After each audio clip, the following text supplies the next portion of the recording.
ISL শুরু হওয়ার আগেই বড় ধাক্কা ইস্টবেঙ্গলের। তারকা বিদেশি দেশে ফিরে গেল। আবারও কি ইস্টবেঙ্গল বিদেশি পরিবর্তন করবে? নতুন বিদেশির দিকে নজর দেবে অস্কার? কি আপডেট রয়েছে সেই নিয়ে আলোচনা রয়েছে। বেশ কিছু ফুটবল আপডেট তোমাদের সঙ্গে শেয়ার করার রয়েছে। আইএসএল নিয়েও কিছু কথা বলার রয়েছে এই ভিডিওতে। ইন্টারেস্টিং ভিডিও হবে, শুরু থেকে শেষ পর্যন্ত দেখো। ভিডিও ভালো লাগলে লাইক শেয়ার করে দিও। আর যারা চ্যানেলে প্রথমবারের জন্য এসেছো মনে করে চ্যানেলটাকে সাবস্ক্রাইব করে নিও। অনেকেই ভিডিও দেখছো হয়তো সাবস্ক্রাইব করতে ভুলে যাচ্ছ, পারলে সাবস্ক্রাইব করে রেখো, তাহলে প্রিয় দলের খেলার সমস্ত লেটেস্ট আপডেট তোমরা এখানে পেয়ে যাবে। তো চলো আর দেরি না করে ভিডিও শুরু করা যাক। তো সবার প্রথমে যদি আমরা চলে আসি একটুখানি আইএসএল এর আপডেট নিয়ে, তো আইএসএল শুরু হচ্ছে আগামীকাল থেকে। প্রথম ম্যাচেই কিন্তু মোহনবাগান সুপার জায়েন্ট তারা ওয়াইবিকে স্টেডিয়ামে, বিনামূল্যে যে স্টেডিয়াম পাওয়া যাচ্ছে এখন, তো সেই স্টেডিয়ামে তারা খেলতে চলেছে কেরালা ব্লাস্টার্সের সঙ্গে। অনলাইন টিকিট তোমরা যারা কেটেছো তারা রিডিম করে নাও। মোহনবাগানের তরফ থেকে অফিসিয়াল আপডেট এসে গেছে, সেই অনুযায়ী তোমরা টিকিট রিডিম করে নাও। আর অফলাইন টিকিটও কিন্তু সেখান থেকেই তোমরা পেয়ে যাবে, সেইভাবে তোমরা টিকিট কেটে নাও। তো টিকিট নিয়ে খুব একটা সমস্যা নেই মোহনবাগানের। তো ইস্টবেঙ্গলও তো 16 তারিখে খেলবে, আজকে 13 তারিখ হয়ে গেল।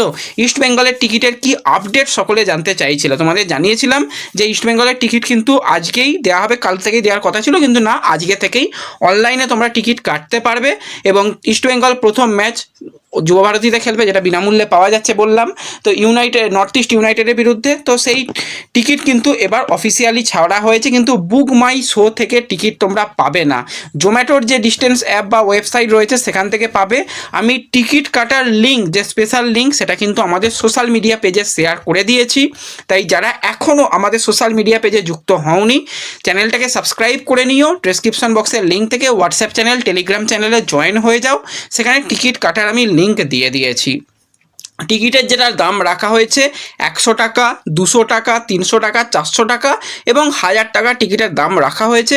তোমরা টিকিট ওখান থেকে কেটে নাও। এবার টিকিট রিডিম করবে কোথা থেকে সকলেই জানতে চাইবে। টিকিট রিডিমের আপডেটও হয়তো আজকেই বা আগামীকালকে এসে যাবে, তো সেই আপডেটও জানিয়ে দেবো খুব সম্ভবত। সেগুলো তোমরা স্টেডিয়ামের আশেপাশে থেকেই হয়তো টিকিট রিডিম করতে পারবে। এছাড়া ইস্টবেঙ্গল গ্রাউন্ড থেকেও টিকিট দেওয়া হবে বলেই শোনা যাচ্ছে। তো টিকিট নিয়ে খুব একটা সমস্যা নেই। যারা যারা প্রথম ম্যাচে ইস্টবেঙ্গলের ঘরের মাঠে ম্যাচ, শুধু প্রথম ম্যাচ নয়, পরপর ইস্টবেঙ্গলের খেলা থাকবে, ম্যাচের টিকিট কাটতে চাও টিকিট কিন্তু তোমরা কাটতে পারো এবং গিয়ে তোমরা টিমকে সাপোর্ট করো। তো প্রথম ম্যাচে মোহনবাগানের ম্যাচ কারা দেখতে যাচ্ছ কমেন্টে জানিও। প্রথম ম্যাচ ইস্টবেঙ্গলের ম্যাচ কারা দেখতে যাচ্ছ অবশ্যই আমাকে কমেন্টে জানাতে পারো। তো এরপর যদি আমরা চলে আসি ইস্টবেঙ্গলকে নিয়ে, তো বারবারই বলেছি ইস্টবেঙ্গলের বড় সড়ো করে ক্লাবে একটা পুজো দেওয়া দরকার। একটা সত্যনারায়ণ দিলেও হবে, তাতেও অসুবিধা নেই, কারণ ইস্টবেঙ্গলের ভাই নজর দোষের সমস্যা রয়েছে। যখনই ইস্টবেঙ্গল একটু ভালো ছন্দে আসে তখন কিন্তু এই রকম সমস্যা হয়, চোট আঘাত কাঠ সমস্যা, এটা ওটা করে। ইস্টবেঙ্গলের এই সমস্যা আজকের নয়, বহু দিন ধরে আসছে, তবুও এই সমস্যার সমাধান আজ পর্যন্ত হলো না। তোমরা সকলেই জানো যে নাওরে মহেশ সিং, তার কিন্তু 3 থেকে 4 সপ্তাহ ইনজুরির কারণে ছিটকে গেছে। মোহাম্মদ রাকিব মাথা ফাটিয়ে বসে রয়েছে। এছাড়াও খুঁটিনাটি ছোটোখাটো কিছু কিছু প্লেয়ারের হালকা ফিটনেসের সমস্যা রয়েছে। তো সেই জায়গাতেই আমরা কেভিন সিবিলেকে নিয়ে আপডেট তোমাদের সঙ্গে শেয়ার করছিলাম যে সিবিলে কিন্তু প্রথম ম্যাচ মিস করতে পারে। এবং আজকে যে আপডেটটা বেরিয়ে আসছে ভাই, খুবই খারাপ আপডেট, এবং এটাই কিন্তু ফাইনাল আপডেট বেরিয়ে আসছে। তার কিন্তু হ্যামস্ট্রিংয়ের ইনজুরির কারণে কিন্তু তার দেশে সে ফিরে যাচ্ছে। স্পেনে প্রথমে গিয়ে তার ট্রিটমেন্ট করবে এবং সে দেশে ফিরে যাচ্ছে। যেরকমটা সূত্র মারফত খবর পাওয়া যাচ্ছে, তার কিন্তু গ্রেড 2 ইনজুরি হয়েছে। গ্রেড 2 মানে ধরে রাখতে পারো 1 মাসের বেশি তার সময় লাগবে রিকভারি করতে। তাকে রেস্ট নিতে হবে, মূলত রেস্ট ওই 28-30 দিন রেস্ট নিতে হয়, তারপর রিকভারি, তারপর খেলা।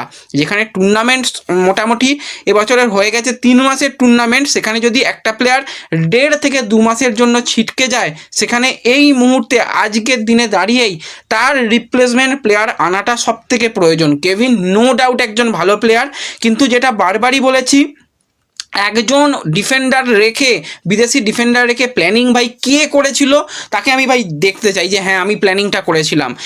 মানে এটা হতেই পারে না যে একজন ডিফেন্ডার নিয়ে পুরো টুর্নামেন্ট খেলা। নো ডাউট কেভিন ভালো খেলেছে, ফুটবলে ইনজুরি যে কোনো মুহূর্তে আসতে পারে। তোমাদের মনে থাকবে জর্ডান এলসির কথা, কয়েকটা ম্যাচ খেলে ইনজুরি হয়ে সিজন আউট হয়ে গিয়েছিল। তো তার জায়গায় ইস্টবেঙ্গল পরবর্তী সময় হিজাজি মাহেরকে নিয়ে আসে, যেও কিন্তু সেই সময়ে দাঁড়িয়ে ইস্টবেঙ্গলে ভালো খেলেছিল এবং সুপার কাপ চ্যাম্পিয়ন হওয়ার পিছনে তার কিন্তু অবদান ছিল। তো এই মুহূর্তেও কিছু করার নেই, এটাই ফুটবল, মেনে নিতে হবে যে কোনো মুহূর্তে যে কোনো প্লেয়ারের ইনজুরি হবে। তো সেই জায়গায় কিন্তু তাকে রিপ্লেস করার মতন প্লেয়ার দলে যেহেতু নেই, এবার কিন্তু আবার সেই বিদেশি সন্ধানে থাকতে হবে।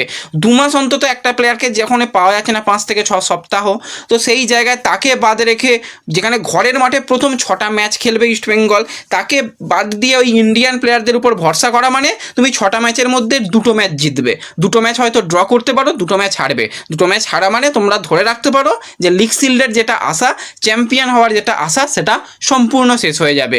ইস্টবেঙ্গল এবছরে যদি 4-এও শেষ করে বা 3-এও শেষ করে, কিচ্ছু এসে যাবে না। ইস্টবেঙ্গলকে চ্যাম্পিয়ন হতে হবে। চ্যাম্পিয়ন হতে গেলে ভালো দল গঠন করতে হবে, কারণ ওই 4-এ শেষ করেও তো পরবর্তী সময় ঠিক আছে শিল্ড হলো না, কাপ চ্যাম্পিয়ন হয়ে দেখাবো, সেটা তো হচ্ছে না। এবছর একটাই লক্ষ্য যে 1 নম্বর পজিশনে শেষ করা। যেখানে মোহনবাগানের কাছে এত ভালো একটা দল রয়েছে, তারা তো ভাই 1 নম্বর পজিশনে শেষ করার মতন দল। ইস্টবেঙ্গলও অন পেপার ভালো দল ছিল, কিন্তু এই যে সমস্যাগুলো, সেগুলোর জন্য কিন্তু ইস্টবেঙ্গল অনেকটা পিছিয়ে যাচ্ছে বলে পার্সোনালি আমার মনে হয়। অনেকে আমাকে নিয়ে অনেক কথা বলবে, হ্যাঁ তুমি ইস্টবেঙ্গল বিরোধী, না সেরকম কোনো ব্যাপার নয়।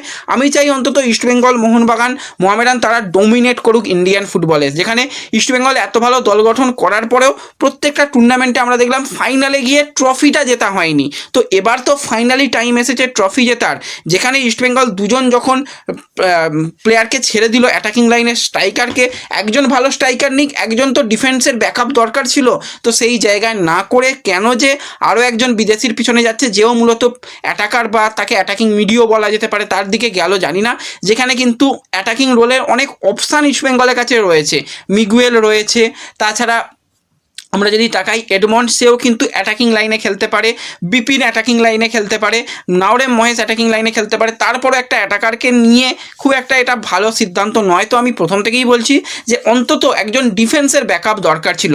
কালকে যদি আনোয়ার ইনজিওর্ড হয়ে যায়, কালকে যদি লাল ইনজিওর্ড হয়ে যায় বা কাট সমস্যা হয়, ডিফেন্সে কে খেলবে? ডিফেন্সে খেলার মতন প্লেয়ার আছে তো? প্রত্যেকটা দল যদি তাকাও, সেখানে কিন্তু তারা মোটামুটি 4-5জন করে বিদেশি প্লেয়ার নিয়েছে, যারা কিন্তু ফার্স্ট 11-এ খেলবে। তো সেখানে ইস্টবেঙ্গল ফার্স্ট 11-এ 4জন বিদেশিকে খেলাবে, যে তার মধ্যে এখানে 3জন তো মিডফিল্ডার। তো তাহলে ডিফেন্সের কি হবে? মিডফিল্ডাররা সব সেভ করে দেবে তো? জানি না, আমার তো জানা নেই। তো এই জায়গায় যেই প্ল্যানিং করুক না কেন, খুব খারাপ এটা ব্যাপার, এবং কেভিনের জন্য সত্যি খুব খারাপ লাগছে। তো সেই জায়গায় শোনা যাচ্ছে জিকসানকে ফিট করার চেষ্টা হচ্ছে।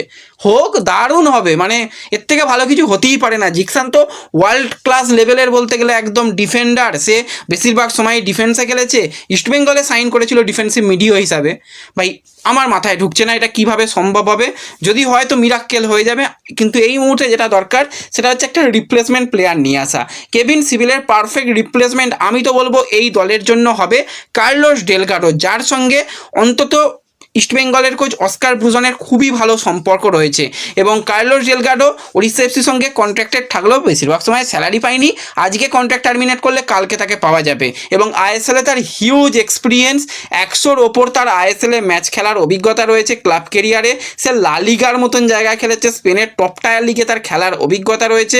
তো এই রকম একজন এক্সপিরিয়েন্স প্লেয়ারকে যদি ইমিডিয়েটলি তাকে সাইন করিয়ে নেয়, আমি তো বলবো ভালো হবে। আমি বারবারই বলেছিলাম ইস্টবেঙ্গলের অন্তত 7জন বা 8জন হলেও বিদেশি প্লেয়ার রাখা দরকার, কারণ এটা হয়ে আসছে, এটা নিয়ম যে ইস্টবেঙ্গল খেলতে নামবে তার আগে একজন বিদেশি প্লেয়ার সিজন আউট হয়ে যাবে। তো সেক্ষেত্রে এই কার্লোস ডেলগাডোকে যদি সাইন করানো যায় সেটা খুবই ভালো হবে, এবং অন্তত ডিফেন্সের কাজটা চলে যাবে। এবং কার্লোস ডেলগাডো তার এক্সপিরিয়েন্স রয়েছে, তার উচ্চতা রয়েছে। হ্যাঁ, বয়স বলবে 35 বছরে হেক্টর ইউসতে মোহনবাগানে এসে শিল্ড জিতিয়ে গেছিলো। তো বয়সটা এক্ষেত্রে খুব একটা ডিফেন্ডারদের ক্ষেত্রে খুব একটা ব্যাপার নয়, এবং কার্লোস ডেলগাডো নিজের লেভেলে যথেষ্ট ভালো সে পারফরমেন্স করে এসেছে। তো ডেলগাডোকে যদি ইস্টবেঙ্গল সাইন করাতে পারে, আমি তো বলবো ভালো ব্যাপার হবে। আর আরও একজন যে ইস্টবেঙ্গলে আসবে অ্যান্টন, তার ভাই কোনো খবরই নেই। প্রতিদিন তোমরা জানতে চাইছিলে যে অ্যান্টন কি প্রথম ম্যাচে খেলবে, আমি তো বলেইছিলাম অ্যান্টনের প্রথম ম্যাচে খেলার কোনো চান্স আমি দেখছি না। দ্বিতীয় বা তৃতীয় ম্যাচ থেকেও তাকে পাওয়া যাবে কিনা সেই নিয়েও রীতিমতন প্রশ্নচিহ্ন থাকছে। তো ওভারঅল পুরো আপডেট তোমাদের সঙ্গে শেয়ার করলাম। জানি খুব একটা ভালো কিছু আপডেট নয়, খারাপ নিউজ, তবুও যেটা নিউজ সেটা মেনে নিতে হবে, সেটা মেনে নাও। তোমরা তোমাদের মতামত জানিও। যে এই জায়গাতে কার্লোস ডেলগাডোকে ইস্টবেঙ্গল নিলে কতটা ভালো হবে, বা তোমরা ওই পজিশনে কোন প্লেয়ারকে দেখতে চাও অবশ্যই কমেন্টে জানিও। ভিডিও ভালো লাগলে লাইক শেয়ার করে দিও। দেখা হবে পরবর্তী ভিডিওতে। ধন্যবাদ।